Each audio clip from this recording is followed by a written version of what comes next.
I have a theory about life, which is that we are born free.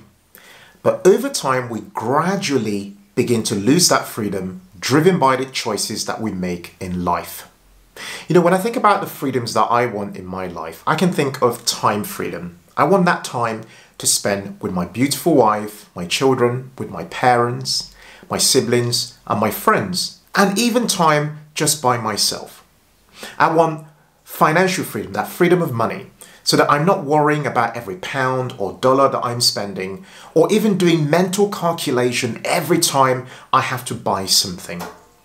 I want the freedom of location. If the weather's rubbish, if it's cold and freezing, I want that ability to book a flight and go somewhere else and have a different experience. I also want that freedom of purpose. I don't just want to dream about doing things. I actually want to take the leap and do them and not be afraid about what other people might think. What about you? What sort of freedoms are you seeking in your life, and what's been stopping you actually doing it? Today I want to share with you guys 10 things I quit to regain the freedoms that I want in my life. Without much time wasted, let's jump straight in. I've written some notes here on my notepad, and I'm going to just discuss them in a really casual way and share some examples from my own life. The first thing I quit is that I quit the 9 to 5. Now, this is a very topical one, and I want to start by saying that a 9 to 5 is something that is necessary. Most people will work the 9 to 5 probably for the rest of their lives, and that's okay. But I chose to go the other way and quit the 9 to 5 because the 9 to 5 was destroying my life in different ways. Yes, it was providing income. Yes, it was giving me the perks, you know, payments into my pension and all those various things. But what it was costing me was immeasurable. The negative impact on my health, all that silly office politics, you know, the very, very long hours, doing a job that I found, you know, mostly unfulfilling, working with people that I mostly disliked, and so on, as well as the opportunity cost on the fact that I'm mostly working and building other people's businesses without actually working and building something for myself. Quitting the 9 to 5 has been transformational. I say this because I can see people who are the same age as me, in the same industry I worked in, who, when we stand next to each other, you might think they are about 10 years older than I am. And that's because a lot of those people are working hyper stressful jobs, working, you know, 12 to 18-hour days, and barely even getting the time to see their families, let alone time for themselves. So for me, quitting the 9 to 5 was an absolutely necessary thing to do, and it has transformed my life in ways I cannot even begin to measure. The second thing I quit is that I quit expecting others to save me. At some point in my life, I always had this backup whereby I always felt that, you know what? If I just coast along through life, if things went wrong, I will always have a fallback, somebody I can fall back on and, you know, it might save me. Might be my parents, might be family members, might be friends. But the thing I've learned is a big part of taking personal responsibility for your life is actually believing that nobody is going to come to save you. There's no government to save you. There are no family members to save you. There are no friends to save you. Yes, they love you. These people, your friends, your family love you and they care about you. But they've got their own problems. They've got their own bills to pay. Yeah. So when I started to effectively believe that, you know what, there's actually no one to save me, although theoretically some people will obviously show care and show love and maybe step in to support if anything did go wrong. But the fact that I believed there was no one to save me meant that I took personal responsibility for my life to put in place the right, you know, safety nets to make sure that I was prepared for all eventualities. Yeah. That's the second thing, is quitting expecting others to save you and literally taking the steps to take responsibility for your life in different ways, for your career, for your finances, for your health, and so on. The third thing I quit is letting a mortgage dictate my future career. I want you to be real with me right now. Is a mortgage the thing that's making you work a career or a job that you hate at the moment? Jump in the comments and let me know. I know countless numbers of people who at the moment are trapped in jobs or careers that they wish they could quit right now, if not for the massive mortgage that they have to pay every single month.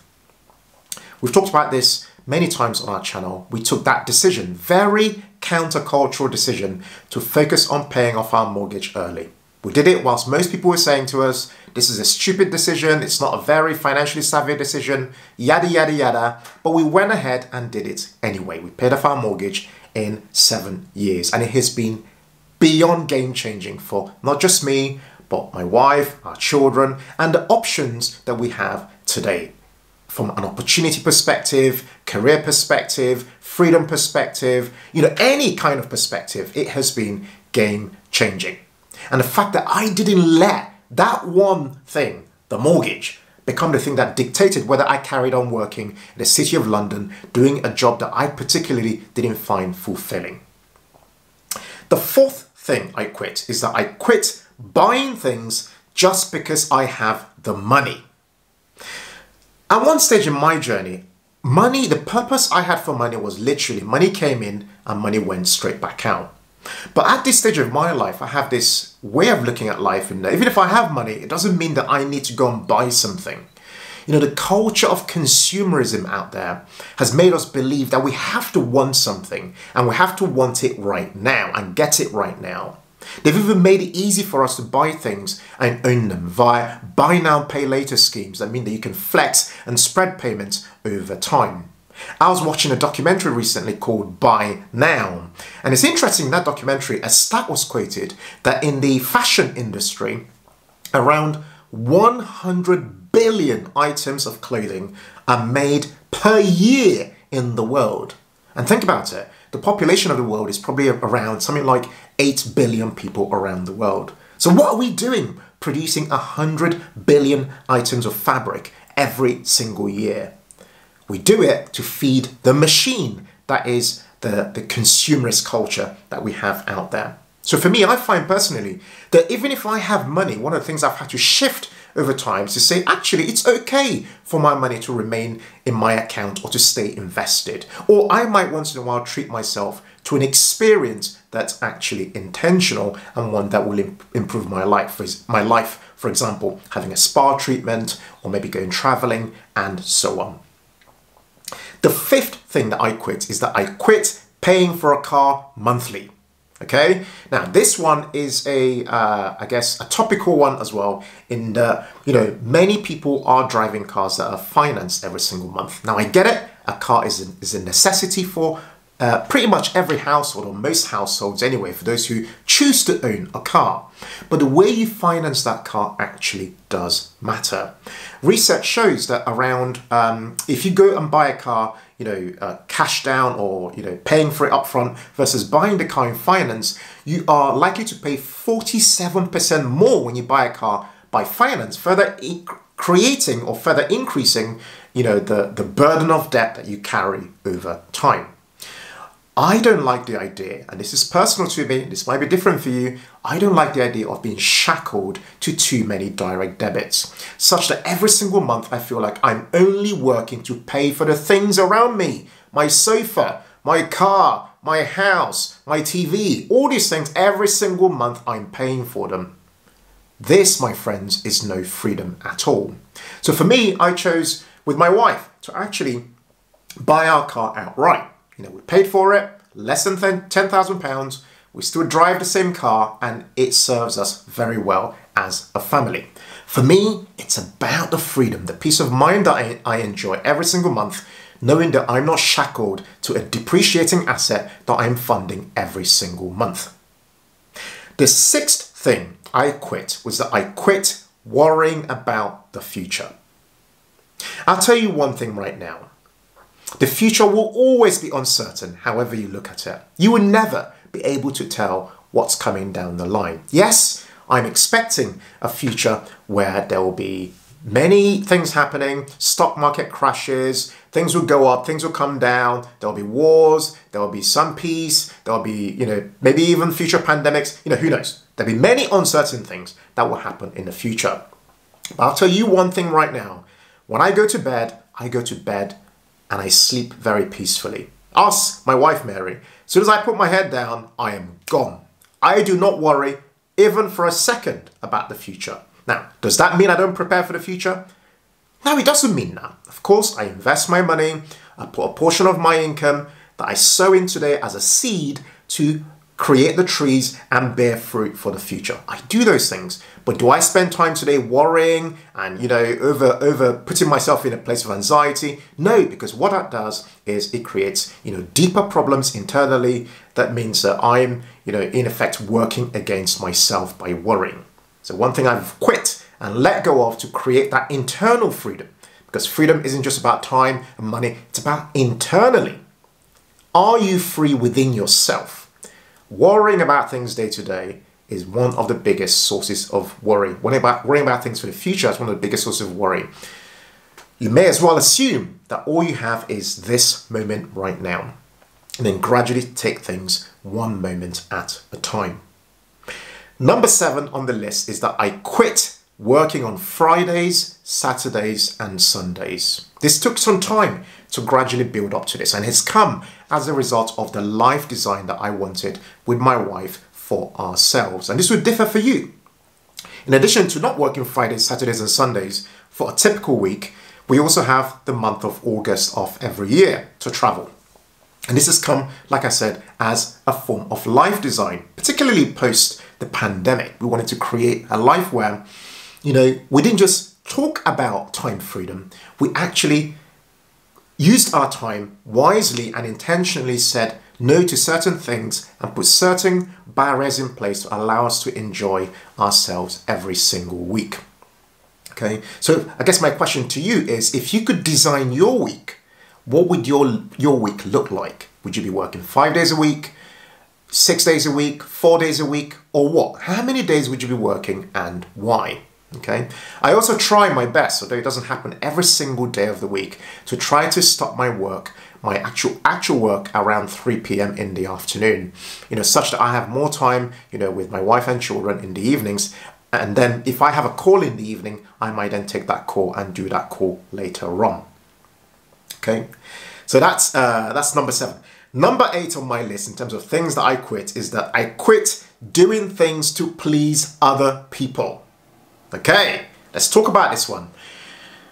Look, there will be many people in your life, whether it's your colleagues, whether it's your boss, whether it's your parents, whether it's your siblings, whether it's your friends, whether it's your neighbors. All these people will have some kind of influence on your life. They will dictate where you choose to buy a house. They will dictate whether you send your kids to private school. They will dictate how many children you end up having. They will dictate how much you have on your mortgage. They will dictate what sort of a job you're even doing. All these are influenced by people, and we're always trying to please people. Pleasing with like perpetual people pleasers. One thing I've chosen to do in my life as a way of creating and regaining my freedom is to say, you know what? Enough of all this stuff. I'm not in this life to just please people. I'm in this life to live my life, to live it intentionally, to have impact in my own way, to create space for myself, to choose freedom. And the more we commit our lives to trying to please people who ultimately don't really care that much, the more we commit our lives trying to please people all the time, the more we choose to take away our personal freedoms. Okay? Okay, so that's I don't know what number I'm on. Okay, number 9 is that I quit buying things on Black Friday and Cyber Monday. This is the number 9 point. Now, I'm showing this one because, I was on the radio the other day, and BBC Radio London, and I was talking with the presenter, and I had to come on and share, what deals I'd found and all this kind of stuff is one of the things I had to share as part of my segment.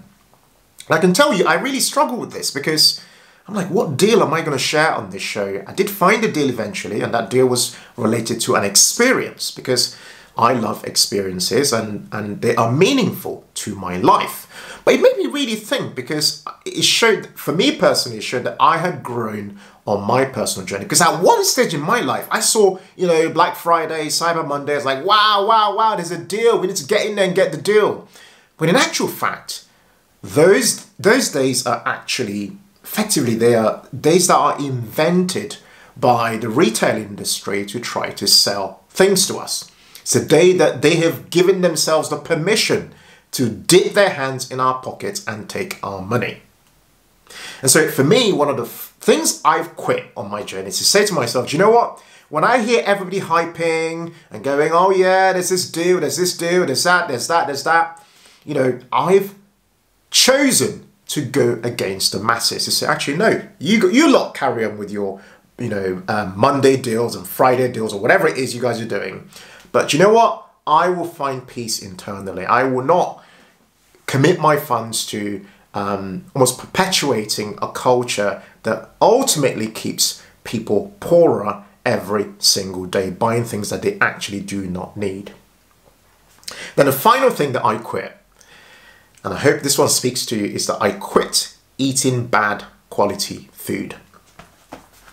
I'll tell you guys one thing. One of the best decisions I've ever made in my life is actually to choose intentionally what I put into my body. It sounds really obvious me saying this particular point, but we are what we eat in many ways. I've had many people, and you hear this said, many times, that health is wealth. But it sounds like a very buzzy phrase, but in actual fact, it matters so much, because every single day we are ingesting so many things. Breakfast, lunch, dinner as a minimum. And you got all the snacks in between. And if you think about it, think about the compounding effect of the junk food and all the rubbish and all the things that don't nourish your body that you eventually put into your body. Just think about it. What do you think all that rubbish does to your body? Just process it for a minute. Is it improving your body? Is it improving your organs? Or is it killing you slowly? That's the reality of it. So if you're somebody who says, oh, I want time freedom, I want the freedom to spend time, to do anything I want, to spend time with my family, to enjoy, to travel, blah, blah, blah, blah, blah, all the things that everybody wants. If you really want those things, then really and truly, if you're being honest with yourself, it starts with that personal responsibility, that almost that control of saying, whoa, wait a second, what am I putting into my body, and what impact is that thing I'm putting into my body having on the potential of me creating those freedoms I want in my life? For example, the freedom of health. Guys, I really hope you've enjoyed today's video. It's one that I thought, you know what? This is one of these topics that people say a lot of things all the time. I want this freedom, I want that freedom.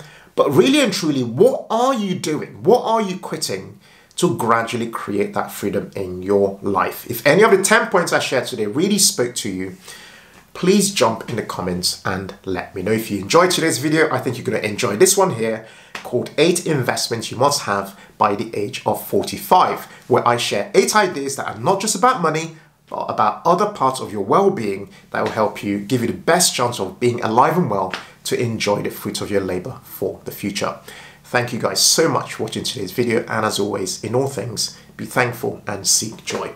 Take care and bye for now.